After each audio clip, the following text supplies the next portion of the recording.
เขาคำมาด้วยเหมือนเจ้าหนังมานเขาว่าในกันละเนาะมานมีหน่อยแล้วสังเกตว่ามีปังตึกเข้ามานอกเมืองเนี่ยจะคือกับต่อสู้บัญชีแล้วค่ะนะมันเสียงซึกมาในเขาย่างมาเดียวตอนนั้นต่อสู้เจ้าคืออย่างปีขนาดเนาะก็การมันมีอนาปีกินก้นเมืองไร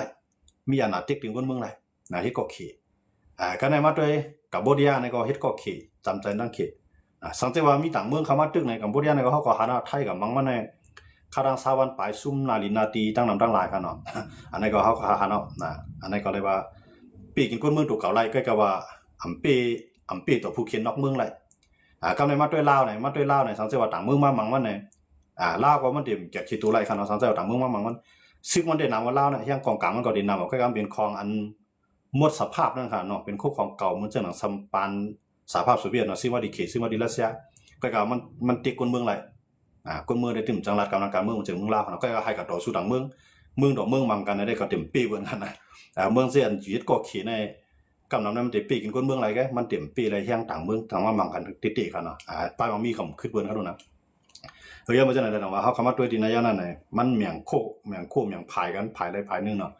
เพราะมาด้วยเนี่ยอเมริกันในข้าย่างหมดเลยในอุ้ยหลีมันติดๆในเหมือนเจ้าหนังแคนาดาในอุ้ยหลีจำใจมันติดๆค่ะแล้วก็อังกฤษในก็เปลี่ยนกันเขาพร้อมกันมาจ่อยกันมาตัดสีกันเนาะในปังตึก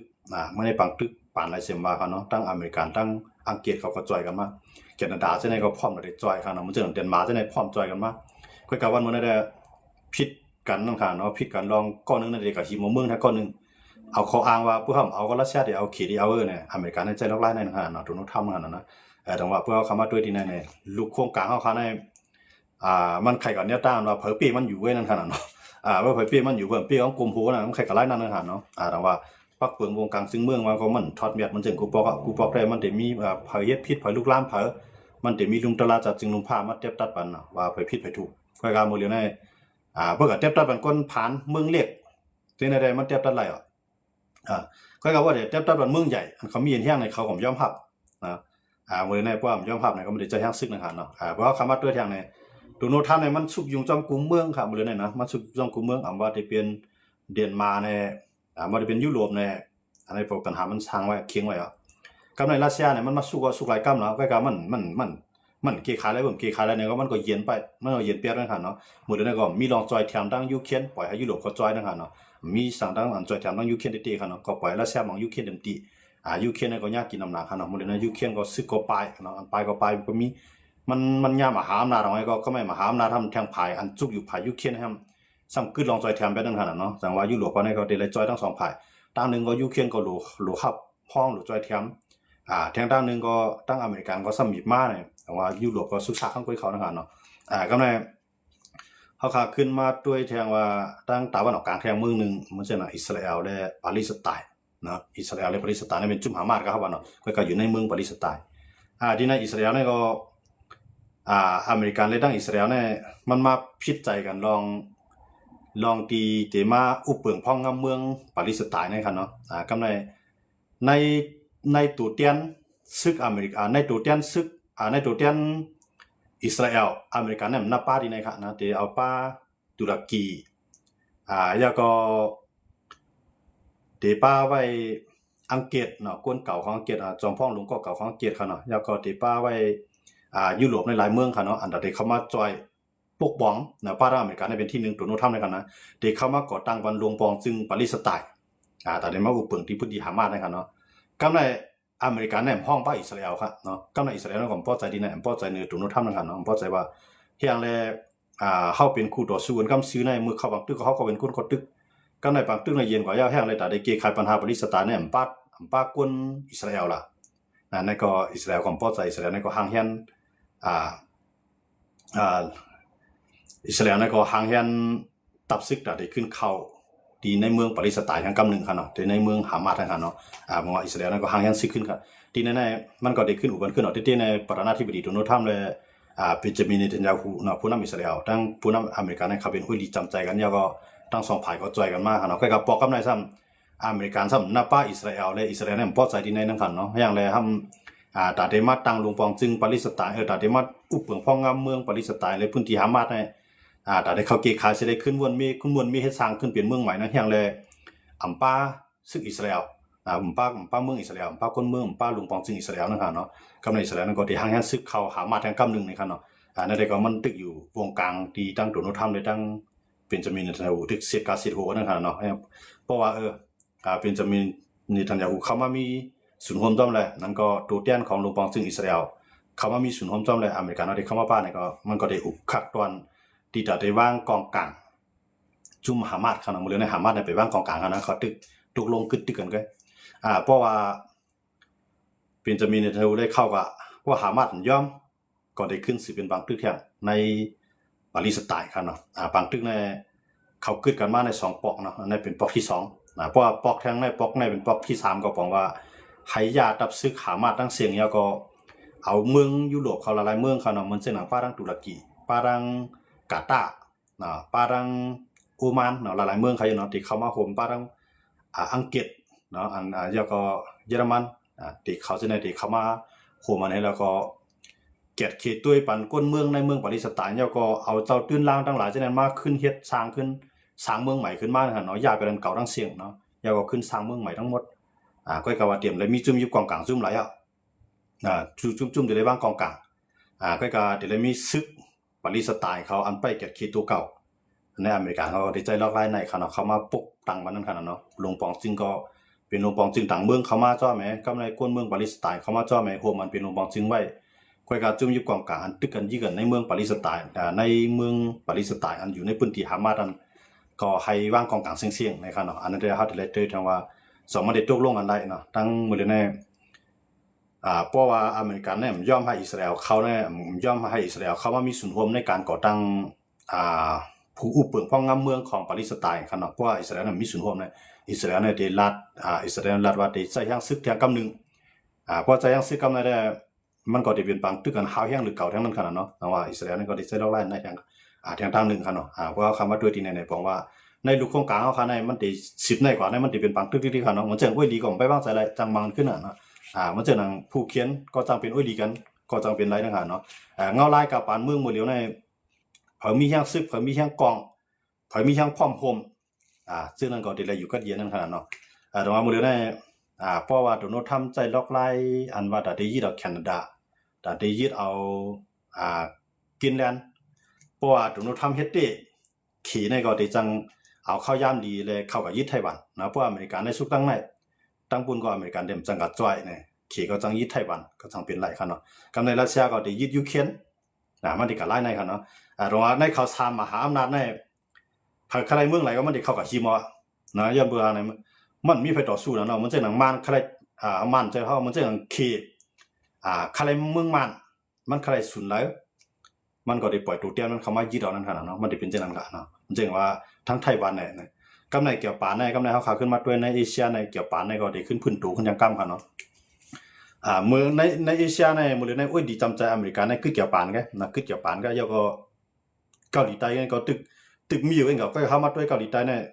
เครื่องจุเขียนนำไปแล้วครับเนาะย้อนเบื่อเนี่ยย้อนเบื่อเขาเลยจ่ายเงินปันตับซื้ออเมริกันนี่มันนำแห่งไหนก็เขาบ่ใครพอใจนะเกาหลีใต้นี่เขาบ่ใครพอใจที่ไหนกำในเขาก็ไว้ใจว่าสังว่ามีกะเคียงแข็งดอกเขมาแน่2อเมริกันได้จอยเต้สังว่าเกาหลีเหนือเขามามังเกาหลีใต้2อเมริกันได้จอยเต้มื้อในเกาหลีใต้เขาเนี่ยเขามีลองอำไว้บ้างใจเหนืออเมริกันก็ลองนึงเขาเนาะย้อนมาเนี่ยย้อนเบื่ออเมริกันเนี่ยก็ชิมเอาแคนาดาเนาะใครเอาแคนาดามาให้เป็นเมืองของมันใครก็หิมก็กินแลนด์มาเป็นเมืองของมันใครหิมของปานามาเป็นเมืองของมันใครหิมอ่าวมัสโกใครเป็นเมืองของมันอเมริกันได้ใครยึดเอาของเพิ่นให้น่ะเพราะมันใครยึดจังไหนมันจังหนังวิลีของมันจังหนังเกาหลีใต้ในกุเนเซียในมันได้มีออสเตรเลียเกาหลีใต้แล้วก็ญี่ปุ่นอันที่ใหญ่มันค่ะเนาะอันแห่งใหญ่มันเนาะในเอเชียในเอเชียมันจังกะลากลางคนได้มันป้อเลยเป็นป้อเลยใจใหญ่ใจใกล้ได้ค่ะคิงกะลากลางคนได้นะมันก็ยึดเกาะไปก็มันตาปอๆสดๆไงมันถ้ากินตามมันกะลาในขณะคิงกะลาในคิงหมู่ตีกะลากลางคนคิงเมืองอินเดียในขณะเขาจะได้ก็เต็มเพราะเลยใจใหญ่เป็นอ้อยลีทางการซื้อที่เตครับมันเป็นอ้อยลีทางการค้าขายก็เพราะว่าขีดเตียกมามันก็เรียนหาอเมริกัน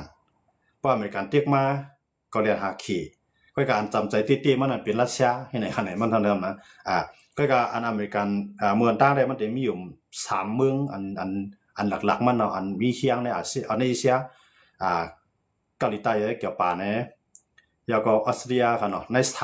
ามเมืองเนี่ยเป็นอุ้ยลีจำใจเหมือนกันที่สุดแล้วนะเมืองตั้งค่ะเนาะก็กว่าที่ตุนุทำมาได้เกาหลีใต้ได้ใครลังลีอีกนะเพราะว่าใครว่วนหันพิษเหนืออเมริกันอีดีค่ะเนาะยันเบอร์พวกเด็กแข่งดอกคีได้เตี้ยขนาดนะก็ในมันจะหนังคีเนเตี้ยเกี่ยวปานนะเตี้ยลองกันกล้าขายเหรอก็เกี่ยวปานเนี่ยมันถ่อมครับน้องมือเนี่ยชนะอีถ้าใครสีเนี่ยมันได้มันถ่อมกันเนาะแต่มันวนว่าที่อันมือเนี่ยเลียทัดในมวนด้านไหนมันได้ซื้อดีขี่มามันจะหนังของเกี่ยวปานในขนาดมือเนี่ยถ้าใครสีในสังก้นของมันหาในปังหลายของมันแล้วก็ติดคุดก็เหลียวมันเฮ็ดก็เหลียวมันอยากก็ได้สร้างขีปนาวุธขึ้นมาข้างกล้วยอยากก็มีแนวไปวนแต่ได้มีนิวเคลียร์นั่นแหละแต่ได้มีนิวเคลียร์นั่นก็ได้ยาวไว้ครับนะเพราะอเมริกันเนี่ยมันปันครับนะยังอ่านเกี่ยวปานครับเนาะยังอ่านเกี่ยวปานย้อนมาจากไหนเราว่ามื้อนี้พี่น้องขอรับว่าไต้หวันดูนะครับไต้หวันนี่เนาะครับเป็นวิธีของอเมริกันใจอยู่ก็คือว่าเพราะว่าอเมริกันเนี่ยมันหันหลายๆเมืองหันเอาขนาดมือปานประธานาธิบดีโจไบเดนผู้นำเมืองอเมริกันในจอยยูเครนในจอยเต็มที่ครับถึงว่าปานประธานาธิบดีโดนัลด์ทรัมป์ในมักกึดเปียดลองจอยแถมยูเครนครับเนาะอันนี้ก็ที่ได้ไต้หวันนี่ก็มีลองไม่ใจมากนะครับเนาะสังเกตวันนึงมื้อน้ามาขี่มาบางเฮาในจ่องแก่ปานที่จอยเฮาตีฮะมันจะมันจอยยูเครนมันจอยตีก็โดนะก็ในมื้อนี้มันก็ไม่ใจนะครับเนาะไต้หวันนะครับนะเต็มๆในไต้หวันมันเป็นอุ้ยลีอเมริกันนะวะเนาะอเมริกันก็ที่ปล่อยมันที่ก็จะเพราะอเมริกันปล่อยไต้หวันก็เป็นของขี่ปุ๊บในขี่ในที่เป็นมหาอำนาจอันยิ่งใหญ่มากทั้งการป้ายมังมีว่าทั้งการเทคโนโลยีว่ากูจะกูลองมันได้ยิ่งใหญ่มากกำซื้อครับเพื่อมันไล่ไต้หวันครับเนาะกับในเครื่องนาอเมริกันก็อยู่ในมือไต้หวันนั่นนำนายอ่ะนะยังไม่จะในดังว่าอเมริกันก็มันก็เต็มปล่อยไต้หวันก็ก็มันได้จอยมากก็คือนั่นครับเนาะเป้าหมายของอเมริกันเนี่ยมันแค่ให้เกี่ยวปานในก็ขึ้นมาจอยไต้หวันนั่นครับมันสังว่ามีปัญหามาในอย่าไปให้มันถึงตัวมันอเมริกันในแนวตั้งเหตุของมันครับเนาะใครมันมาถึงเกี่ยวปานให้เกี่ยวปานในทับมือฐานตั้งมันก็ดีมาจอยเกี่ยวปานแท่งตั้งนึงหวังว่าเอาตัวมันเข้าเรียกกันขนาดนะอเมริกันเนี่ยมันได้ใจร้ายนะครับนะมันเมืองอเมริกันเนี่ยเมืองรัสเซียเมืองขีเนี่ยเพราะว่าประธานาธิบดี3ก็ครับเนาะมาได้เป็นโดนัลด์ทรัมป์มาได้เป็นปูตินมาได้เป็นสีจิ้นผิงในเขา3ก็ในมันเป็นเมืองที่หันสุนตัวเป็นเมืองที่หันสุนตัวเมืองต่างเนี่ยก็มันเมื่ออเมริกันได้ขายปรสีอันว่าเมืองดิโมคราซีนั่นขนาดเนาะเขาได้ขายดิโมคราซีเมืองต่างก็กล่าวว่าหลังว่าประธานาธิบดีโดนัลด์ทรัมป์เนี่ยมันเอาดิโมคราซีเป็นใหญ่มันเอาส่วนตัวเมืองของอเมริกันมันเป็นใหญ่อยากก็ใครเป็นมหาอำนาจอันเก่งแข็งที่สุดอยากก็ใครเป็นเมืองอันมักมีที่สุดเมืองเบิดใครเป็นสังเป็นรองของเพื่อนนี่มันก็แนวตั้งเหลียวตั้งรัสเซียน่ะรัสเซียเขาเนี่ยก็เหมือนนั้นครับขี่เขาเนี่ยก็เหมือนกันน่ะเมืองสุเปลี่ยนสังรองของสูงสูงเนี่ยหลวงปองจึงดีก็สูงก็ดีกว่าพวกเนี่ยหลวงปองจึงเมื่อก็สูงก็ทุกค่ากว่ามันเหมือนไหนขนาดนั้นว่าขี่ได้ขนาดแต่ว่าไต้หวันนั่นพี่น้องเขาถามว่าเมื่อไต้หวันเขารู้เป็นจริงว่าไต้หวันนั่นนี่น้อเอามันก็มือเดียวมันก็ดึกแข็งดอกขี่ค่ะนะมันดึกแข็งดอกขี่ก็กับฮู้ค่ะแหละสังเกตว่าวันนึงมาในเกี่ยวปานในเขาตึกยุโรปในกับในไต้หวันก็คันว่าอเมริกันเนี่ยไว้ใจได้ที่ในไต้หวันในจังขึ้นอ่อนดอกขี่ขึ้นจังเป็นไรนั่นขนาดเนาะการเมืองในมันมีเปิงตายครับมันติดว่ากว่ามันเลยตุ้งตื้อดอกตุกเก่าว่าไหนมันได้หาทางถอยมันค่ะมันได้เป็นจังได๋ครับเนาะมันจะเขายุโรปเลยนาโตเนี่ยนะนาโตในเขาไห้ในเขาโคมันมาในเมืองต้านในเขาย้อนเบอร์สังเลยมันเกิดนาโตขึ้นในย้อนเบอร์คำมังสหภาพโซเวียตขนาดสหภาพโซเวียตในมี15เมืองครับเนาะนาโตในซ้ำขึ้นกดตั้งมานาโตนั่นค่ะแต่ได้ขิงต้าดอกสหภาพโซเวียตเลยก็ในสหภาพโซเวียตมาโคมาในเขาก็ต้องย่าแบบสหภาพโซเวียตในนี้เนาะเขามี15เมืองก็ในยุโรปเลยอเมริกันเขาได้ซ้ำตั้งขึ้นนาโตตาได้ขิงต้าดอกตาได้ขิงต้าดอกสหภาพโซเวียตนะครับเนาะย้อนเบอร์สหภาพโซเวียตนั้นยังอันได้ลุกล้ำยุโรปก็ในเดถือแลให้มังสหภาพโซเวียตในวันแต่ว่าอเมริกันในก็อันมาตั้งนาโตนะกูไปพายก็มาโฮมอเมริกันนะครับเนาะพวกมาโฮมอเมริกันเขาก็มังสหภาพโซเวียตกลปั้งขนาดเมื่อสหภาพโซเวียตกลปั้งอันนี้ก็ขึ้นรัสเซียเขารู้หมดเดียวขึ้นรัสเซียยาก็ปีละลุดเนาะอันปีละลุดก็อยู่กล้วยมันเมืองอ่ะที่เต็มกูบอกนะว่าจะเป็นยูเครนว่าจะเป็นปีละลุดว่าจะเป็นโปแลนด์ฟินแลนด์ค่ะเนาะหลายๆเมืองจังได๋มันเป็นใน15เมืองเนี่ยมันเป็นเมืองความโฮมของเมืองความโฮมของสหภาพโซเวียตก็อเมริกันเขาเลยยุโรปก็ในพวกมือในกับมังแตกแบบเพื่อแตกก็ในเมืองอ่อนเมืองอีกจังก็มาโฮมจอมยุโรปมาโฮมจอมสหภาพมาโฮมจอมนาโตไปทั้งคันเนาะอันนั้นเขาแข็งมากครับก็ในเพราะว่ามันโดนัลด์ทรัมป์มีแนวตั้งไปวนใครก็ยึดลูกจุ้งของยุโรปมันขึ้นใครก็ยึดลูกจุ้งของนาโตมันขึ้นใน เขาจะต้องก่อมย่อมขนาดขึ้นมาเขียงตามันขนาดเนาะหมดเลยได้ขึ้นเขียงตากันเขียงกันด้วยขนาดเนาะนั่นเดี๋ยวตึกนะครับเดี๋ยวเราไปตัวตั้งหนาขนาดแต่ว่าหมดเลยเขาคำว่าตัวกูผ่ายมันเดี๋ยวส่วนสิ้นสารกันหมดขนาดเนาะอันเอาตัวรอดเราแล้วตึกยื้อผ่ายมีเพศออกภายในหมดเลยในนอนเกี่ยวปานไปได้กับยื้อผ่ายเกาหลีใต้ไปได้ยื้อผ่ายเกาหลีเหนือได้กับจอยรัสเซียยูเครนขนาดเนาะก็นะครับว่าตัวออสเตรเลียก็ไปกับยื้อผ่ายไต้หวันก็ไปกับยื้อผ่ายก็ในมันจะหนังเขียนก็ไปกับยื้อเมืองไรเขาจะได้ต่างภายต่างห้องเพียงกันเนาะมึงกูบอกได้เกี่ยวปานแน่มันวนว่ามันมีตับซึกอเมริกันเนาะนะเกี่ยวปานแน่เตรียมวนสร้างเครื่องหนักๆกันขึ้นจันขึ้นกราฟมาติๆของมันตั้งกันเนาะมันเปรียบวนว่ามีตับซึกอเมริกันเนาะก็ในอเมริกันในก็เป็นขึ้นมาก็เฮาได้จอยเกี่ยวปานไง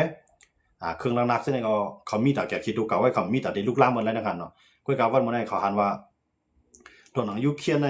มีฝรั่งเศสมีอังกฤษมีเยอรมันมีอเมริกันเนาะแล้วก็มีบารังรัสเซียค่ะเนาะมีหาเมืองพร้อมแต่ได้ข่มรวมปันยูเครนเหมือนตั้งค่ะเนาะพร้อมแต่ได้ข่มรวมปันยูเครนก็ได้เผยถึงว่ารัสเซียในก็ยูเครนเนี่ยมีไผข่มรวมมันยูเครนไรค่ะเนาะกำลังสุดมายูเครนก็เลยเจ็บกินน้ำเตะค่ะเนาะแต่ว่าว่าสิเขาด้วยหันรัสเซียยูเครนเนี่ยเมืองไรก็ป้อไว้วางใจอ่ะนะจำเป็นวิลีสิตาก็ยะมันเตรียมป้อไว้วางใจเหมือนกูป้อก็เนี่ยมันก็ต้องเลยสร้างเอ็นยังคืนกองกลางขึ้นมาเนาะเขาคำว่าด้วยมันจะหนังไต้หวันเขาจะเนี่ยไต้หวันในปีกสว่าเมืองมันเรียกในสิตาก็เครื่องนักๆมาในหางเฮียในคือจันนะครับนะมันเอามาที่อเมริกาในลายเขาดูเนาะเครื่องนักๆมันค่ะนะ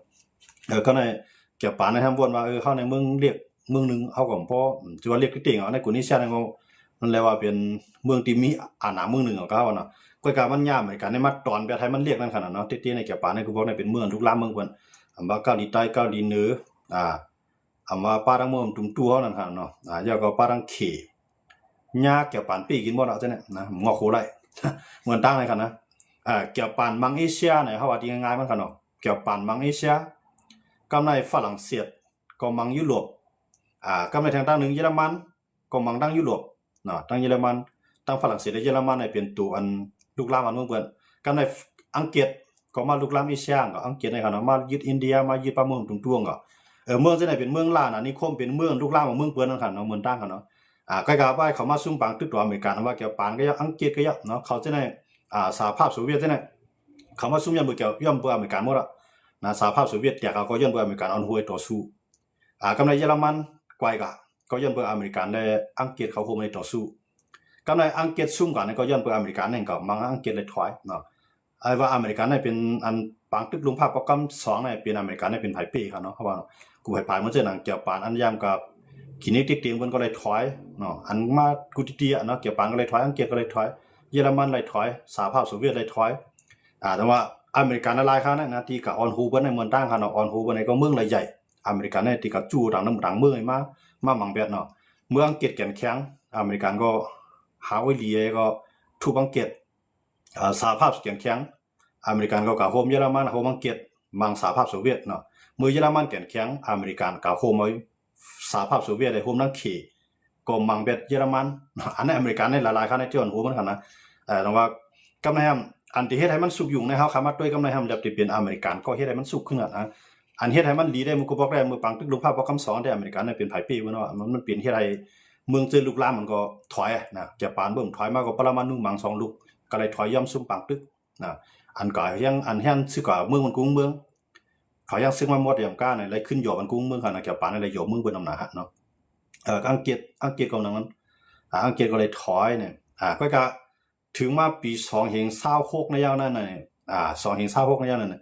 อเมริกันทำเรียบที่เป็นกวนก็สร้างปัญหาให้กูภายในสุกซากกันน่ะด้วยมันเฮ็ดหมดเลยเนี่ยนะมันลาได้โดนท่านมันลาได้ลาดีเขาเนาะมันลาว่าตั้งแต่มันขึ้นมาเป็นประธานาธิบดีใน1ปีในขณะ1ปีเนี่ยได้เที่ยงรายวันก่อนนะเที่ยงรายวันได้ถึง1ปีที่มันขึ้นมาเป็นประธานาธิบดีประกำ2ในขณะมันลาว่าเฮ็ดให้เปรียบเมืองในกึดตึกกันก็ยาวในขณะมันว่ามันนับว่าเมืองไทยว่าเมืองอินเดียและปากีสถานว่าแล้วก็ดังอย่างนั้นปตะวันออกกลางมันจะนั่งอิหร่านและอิสราเอลนะฮามาสและอิสราเอลและฮิซบุลลอฮ์นั่นเป็นอเมริกันหลายๆครั้งที่จัดให้เขากึดกันได้ครับนะหลายๆภายกันเนาะมันลาได้ตั้งเสียในตั้งที่มันขึ้นมามันมาเฮ็ดให้มันกัดเย็นกว่าใน4เมืองเปียดเมืองเอานะครับว่าเนาะก็อันมันเฮ็ดได้มันกึดก็ได้กึดพองก็มันไปเย้าหยาปัญหามันกันเนาะมันก็ดึก10ตึงกันอยู่ที่ๆหั่นเนาะในล็อกใต้การซึกกันเนาะ แต่ว่าที่เหลือได้เฮาคำมาด้วยในกูไปภายในมีเมืองหลายเตียนมันอยู่นิ่มไว้แล้วอำหางเฮียนเครื่องกลางๆน่ะมีคำมันจึงเกี่ยวปานในเมืองด้านในมันใครสุกซากไปอ่ะอเมริกันก็เราดาเมืองสุดในเป็นเมืองกัดเย็นเนาะชูอย่าไปกันตึกอย่ายื้อไปตับซึกสูก็หลมีตับซึกแก่คิดตัวเก่าอ่ะเครื่องล้างหน้าก็สู่หลบปึ้งอเมริกันก็เนี่ยปานในสุมีตับซึกแก่คิดตัวเก่าก็เนี่ยมันก็บอกเกี่ยวปานอเมริกันในบ้านเกี่ยวปานนั่นก็อย่าว่าหลังมาอเมริกันในด้วยว่าเขียนในเฮียงใหญ่ขึ้นมาดีๆก็เกาหลีเหนือก็เฮียงใหญ่ขึ้นมาดีๆก็กับในอเมริกันก็ในเอเชียในโอ้ยก็มันเดี๋ยวมีพาริตี้นะครับเนาะจากนั้นในตีปืนไพ่เขียวมันให้เกี่ยวปานมีเครื่องหนักกันขึ้นจันขึ้นกามากขึ้นนั่นขนาดเนาะหมดแล้วในเขาได้ร่วมมือกันตั้งอเมริกันได้ตั้งเกี่ยวปานในร่วมมือกันลองการซึกในได้ร่วมมือกันสูงไว้เนาะแล้วก็ต้องเครื่องกำลังหนักครับเนาะกับในเกาหลีเหนือก็ไปต่อยมันที่เขาลูกเกี่ยวปานในขนาดเพราะมันเมียนหัวมาเกาหลีเหนือก็ได้ไปมังมันเนี่ยก็เลยตรงว่าพวกมันมีเย็นแห้งกองกลางวันตั้งนามาขี่ก็หยอกมันหลอกมันที่ขนาดมันเกี่ยวปานในขนาดสองแล้วว่ามันได้ขึ้นตึงขึ้นเอาเลยนะเกี่ยวปานในขึ้นตึงขึ้นก็กับคนเมืองเกี่ยวปานได้เฮาใครเป็นเมืองอะไรตึกไผอ่ะเรียกว่าใครเป็นเมืองมาตึกเข้าเลยเฮ็ดกอกกูเมือ